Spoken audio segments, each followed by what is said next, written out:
జిల్లా కాగజ్నగర్ పట్టణంలో new colony Ayyappa స్వామి ఆలయంలో నేడు ధ్వజస్తంభ ప్రతిష్టాపన కార్యక్రమం అచ్చులాపూర్ వేద పండితుల నడుమ ఈ రోజు ఉదయం 9:15 ప్రతిష్టాపన మహోత్సవం నిర్వహించారు.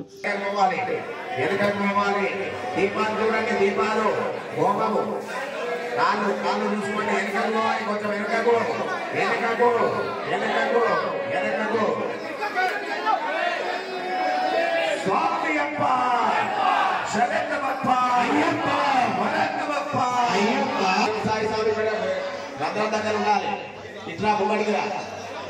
వేసి ముగడుకుంటుంది తర్వాత అక్కడ చూసుకో సందర్భం చూసుకో ఇంకా దర్బారే అది దర్బారే లేవట్టద్దు లేవట్టద్దు దర్బారే దర్బారే లేవట్టద్దు చెప్తానే లేవట్టు చెప్తా